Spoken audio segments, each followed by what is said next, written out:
नमस्कार दोस्तों, स्वागत है आपका मेरे YouTube चैनल पर, जहां मैं आपके लिए हिंदी साहित्य की नई नई कहानियां लेकर आती हूं। जो कहानी हमने शुरू की हुई है वो है शिवानी द्वारा लिखित एक मर्मस्पर्शी लघु उपन्यास की कहानी पूतोंवाली।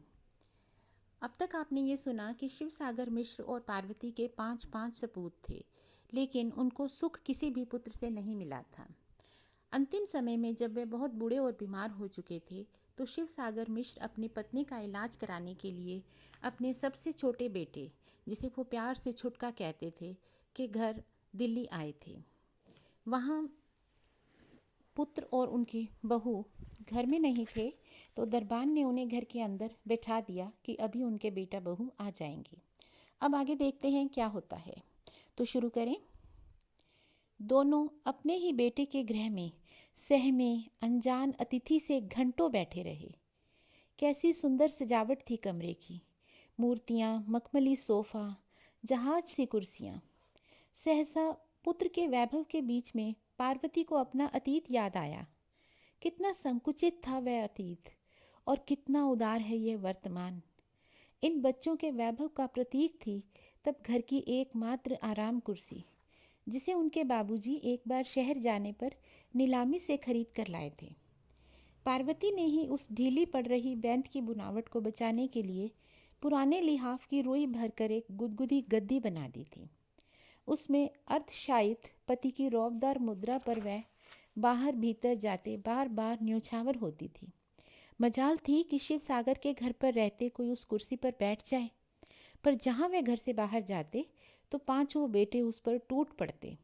जो पहले पहल बाहुबल से चारों को पराजित कर उस पर बैठता, वहीं से विजय पूर्वक घोषणा करता, राजगद्दी मेरी। आज उसके पांचों बेटे एक से बढ़कर एक राजगद्दियों पर आसीन थे। सारथी के हाथों से पांचों की लगाम कब की छूट चुकी थी। क्या अब उन्हें घर की उस राजगद्दी की याद आ सकती थी? उसने कनखियों से पति को देखा। ना जाने किस सोच में डूबे थे। जरा सा मुंह निकल आया था। घर पर होती तो अब तक उन्हें 3-4 बार चाय पिला चुकी होती। ऐसे बिना छुटके को बताए क्या उनका यहाँ आना उचित था?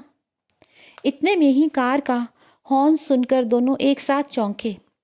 पार्वती ने अब तक छाती से चिपकाई दबी पोटली नीचे धर दी। शिव सागर ने रुग्ण पत्नी की भय से फैली तरल पुतलियां देख उसकी ठंडी हथेली अपने सशक्त पंजे में थामकर मुंह का आश्वासन दिया। घबरा नहीं पार्वती, कहीं जंगल में तो नहीं आए हैं, है तो अपने ही बेटे का घर। खट खट करते जूतों की आहट जितनी ही निकट आ रही थी, पार्वती का पिद्दी सा कलेजा उतनी ही बार धड़क रहा था, धड़ धड़ धड़ धड़। पूरे 10 वर्ष बाद देख रही थी उसे। कितना बदल गया था छुटका।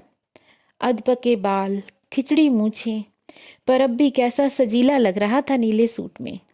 पीछे पीछे बहू थी, रंगे होठ, कटे बाल, संवरा भृकुटी विलास, उधर दर्शनी ब्लाउज से उसकी मेद बहुल परतें। बेटे का चेहरा देखते ही शिव सागर समझ गए कि उनका ऐसे आना बेटे को अच्छा नहीं लगा। आपने कुछ लिखा नहीं, एकदम ही चले आए बाबूजी। उसके कंठ की झुंझलाहट कुछ अधिक ही तीखी हो उठी। क्यों, चले जाएं क्या? शिव सागर भी नहले पर दहला थे। नहीं नहीं, कैसी बातें कर रहे हैं आप? उसने खिसियाकर बात पलट दी। तार कर दिया होता तो हम स्टेशन पर आ जाते। इस पर शिव सागर ने जवाब दिया, तुम्हारी अम्मा की क्या हालत है, देख ही रहे हो। सोचा जिस ऊंचे ओहदे पर हो, इसे आसानी से डॉक्टरों को दिखा सकोगे। चिट्ठी तो लिखी थी, तुमने जवाब ही नहीं दिया। इस पर वह बोला, आप नहीं जानते मेरी नौकरी कैसी है। कभी कभी 12 बजे रात तक घर नहीं आ पाता। फिर ये दिल्ली है बाबूजी, यहाँ डॉक्टरों से महीना भर पहले अपॉइंटमेंट लेना पड़ता है। खैर, आप हाथ मुंह धोकर कुछ खा पी लें, फिर कल देखी जाएगी। बच्चे कहाँ हैं छुटके? पार्वती ने डरते डरते ऐसे पूछा जैसे कोई अपराध कर रही हो। छुटका जोर से हंसा। पार्वती के हृदय में ढुलकता स्मृति कलश एक बार फिर से छलक उठा। ठीक वैसे ही हंसता है अब भी, जैसे पहले हंसता था। सिर पीछे कर आंखें मूंद लेता था हंसने में। बेटे ने जवाब दिया, अब वे बच्चे नहीं रहे अम्मा। स्मिता बम्बई के एक होटल में रिसेप्शनिस्ट है, आनंद पूना में है, फिल्म इंस्टीट्यूट में पढ़ रहा है। शिव सागर मिश्र की चेहरे की मांसपेशियां तन गई। अच्छा, तो भांड ही बना रहे हो बेटे को? कैसी बात कर रहे हैं बाबूजी? देश की राजधानी का वह वरिष्ठ सेनापति झक्की पिता की बात सुनकर झल्ला उठा था। बहू ने सास से एक शब्द भी अब तक नहीं कहा था। वह ससुर की बात सुनते ही भीतर चली गई। पीछे पीछे छुटका भी चला गया। ना फिर बेटा ही झांकने आया, न बहू। पलंग बिछाकर नौकर ने ही पूछा, आप क्या खाएंगे साहब? कुछ नहीं, हम अपना खाना साथ लाए हैं। शिव सागर को पार्वती ने शंकित दृष्टि से देखा, कहीं फिर कुछ उल्टा सीधा न कह डाले। आते ही तो बेटे बहू को नाराज कर दिया। दोनों ही फिर पुत्र की उस सजीली कोठी में बिना कुछ खाए पिए ही सो गए थे। दूसरे दिन शिव सागर की आंखें खुली तो पार्वती दोनों हाथ छाती पर धरे चुपचाप छत को देख रही थी। चेहरा एकदम ही धूसर पड़ गया था। ना जाने प्राण कहाँ टिके थे उसके। कंकाल सी देह पर मांस की एक पारदर्शी परत मात्र रह गई थी। कैसा जी है पार्वती? उन्होंने बड़े लाड से उसके ललाट पर हाथ धरा और चिहुक कर हटा लिया। ठंडे पसीने से ललाट भोर की भीगी हुई दूब सा आर्द्र था। सुनो जी, मुझे आज ही घर ले चलो। उसने पति का हाथ पकड़ लिया। अश्रु वाष्प से उसका कंठ अवरुद्ध हो गया। एक ही वाक्य में उस निरीह नारी ने अपनी समस्त संतान जन्य व्यथा उड़ेल कर रख दी थी। वे जानते थे कि वह कितने उत्साह से यहाँ आई थी। छुटका उसके कलेजे का टुकड़ा था। बार बार बद्री से उसने कहा था, देखना अब की पूरा महीना बच्चों के साथ बिताकर आऊंगी। छुटके को कहूंगी, जब आई ही हूं तो चल 26 जनवरी का जलसा दिखाला हमें। दिसंबर तो यूं ही बीत जाएगा, दिन ही कितने हैं। फिर रात रात जागकर नाश्ता तैयार किया। कनस्त्री में भरा था बेचारी ने। आज वही रत्नगर्भा कनस्त्री अनंत कोने में पड़ी थी। बहू का उस सुदामा की तंदुल भरी पोटली की ओर भत्सनापूर्ण दृष्टिपात शिवसागर ने देख लिया था। पार्वती कितनी भी भोली क्यों न हो, पुत्र के व्यवहार से वह जान गई थी कि उनके आकस्मिक आगमन ने बेटे बहू को पुलकित नहीं किया है। एक बार पर्दे की आड़ से ही छुटका कह गया, मैंने अपने पीए से कह दिया है, वह 11 बजे तक आपको लेने आएगा। वहीं अम्मा के सब टेस्ट करवा देगा। अम्मा, आप सुबह कुछ खाइएगा नहीं, सब जांच खाली पेट ही होगी। शिव सागर सन्न रह गए थे। मृत्यु द्वार पर खड़ी जननी को स्वयं दिखाने का भी समय नहीं है पुत्र को।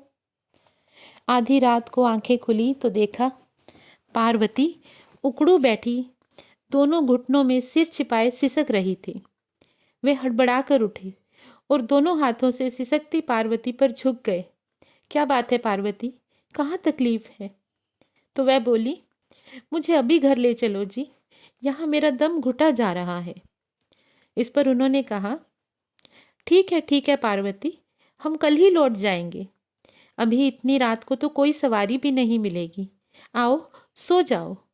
उन्होंने उसे ऐसे पुचकारा जैसे किसी अबोध बालिका को पुचकार कर मना रहे हों। आज्ञाकारिणी बालिका की सी ही वह चुपचाप पति के पाशर्व में सो गई और अपने कृशकाय बाहुपाश में उसने पति को ऐसे जकड़ लिया जैसे वह उसे छोड़कर कहीं जा रहे हों। यूं तो उसने पहले कभी नहीं किया था। एक अज्ञात आशंका से शिवसागर का हृदय कांप उठा। यह कैसा बचपना कर रही है ये? क्या किसी चिरंतर वियोग की आशंका से यह त्रस्त हो रही है, या बेटे बहू की बेरुखी से डरकर यह भयभीत कपोती सी उसे ऐसे जकड़े जा रही थी? उसकी दुर्बल पतली देह का अविराम कंपन स्वयं दीर्घदेही शिवसागर की चट्टान सी देह को भी थर थर कंपा रहा था। तब क्या यही मृत्यु का समय था? कभी कभी वह फुसफुसाकर कहती, वह आ रहे हैं, वह देखो वहां। कहाँ? कौन आ रहा है पार्वती? यहाँ तो कोई भी नहीं है। रुको, मैं बत्ती जला दूं। किसी तरह उसके बाहुपाश से अपने को मुक्त कर शिवसागर उस अनजान कमरे की परिक्रमा कर दीवारों पर स्विच ढूंढने लगे और द्वार से टकरा गए। ललाट पर घूमड़ उभर आया, पर स्विच नहीं मिला। हारकर वे पार्वती के पास आकर लेट गए। वे चुपचाप पड़ी थी, क्लांत, टूटी, निश्चेष्ट। कहीं सब कुछ खत्म तो नहीं हो गया? घबराकर उन्होंने अपनी हथेली उसकी नाक से सटा ली। नहीं, सांस चल रही थी। हे भगवान, यदि मैंने जीवन भर कोई पाप नहीं किया हो तो इसे इस घर में कुछ ना हो।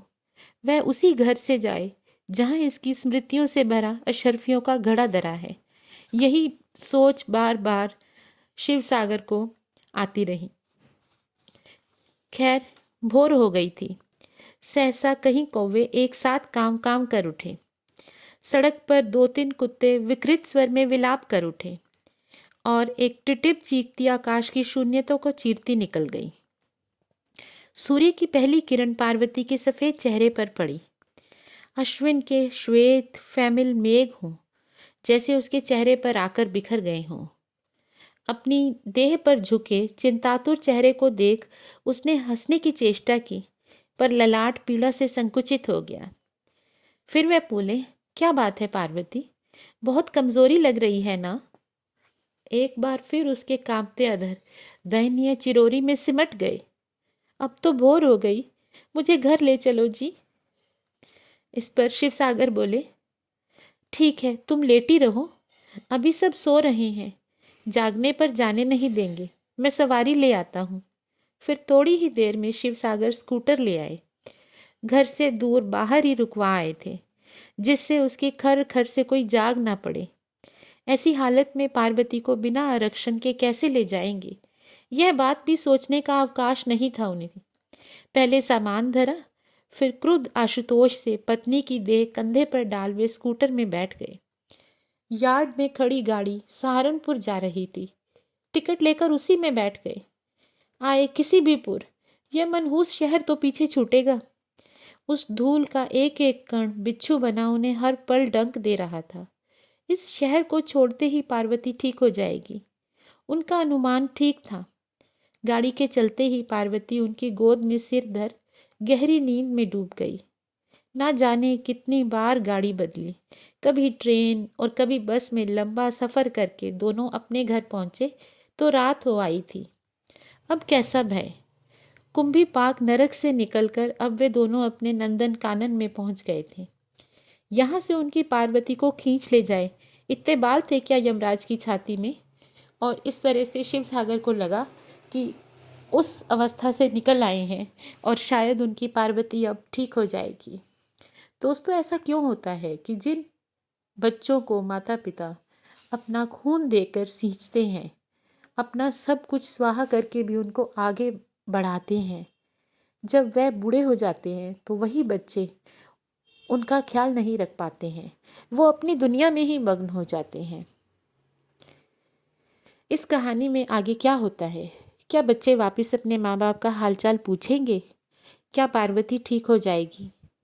इस कहानी का अगला भाग जानने के लिए आपको सुनना पड़ेगा मेरे YouTube चैनल पर इसी कहानी को अगले वीडियो में। दोस्तों, अगर आपको ये कहानियाँ अच्छी लगती हैं, आप मेरे चैनल को लाइक, शेयर और सब्सक्राइब करें। Thank you.